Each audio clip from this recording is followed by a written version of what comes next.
So that's an interesting question. So, it's generally relatively easy to know if you may be subject to CUI provisions, right? Because like you mentioned, you look for that 7012 clause.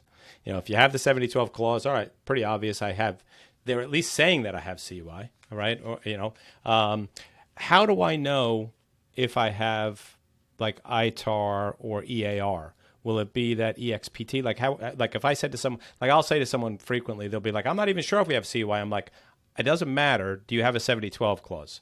Is there an equivalent clause that I should be asking about when we want to know whether they not have something that might be subject to ITAR or EAR? Is it that EXPT that you referred to? That is, you might see that, but again, the problem with that is you don't then know if it's ITAR or EAR. Mm-hmm. I think you should specifically ask. Now, if you're working on a military contract and the parts are going into a missile, for instance, my presumption it's ITAR. But, again, if you're working on something that involves nuclear, you're working on a Department of Energy contract and the items are nuclear, then they could relate to a commerce control. They might be controlled under the commerce control list.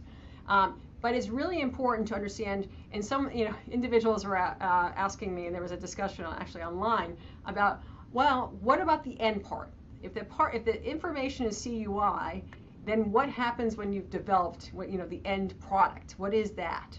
And is that controlled under CUI? I said, no, it's not CUI. That's not information. That's the part. And so you really need to know, and I would ask, and sometimes you might not get the answers, but I would err on the side of caution. If you're working on a military product or a military contract, the likelihood is that it's going to be controlled in ITAR.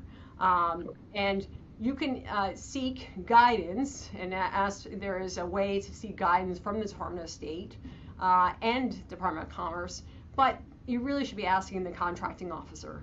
And if they give you an answer like, well, it's controlled either under the ITAR or the EAR, that is not worth the paper it's written on. I've told this to individuals. Agents would come to me, and with these, the individuals informed that it was either EAR or ITAR. I said, well, that's ridiculous, because there is a section under the EAR called EAR 99 that isn't controlled. There's no license requirements.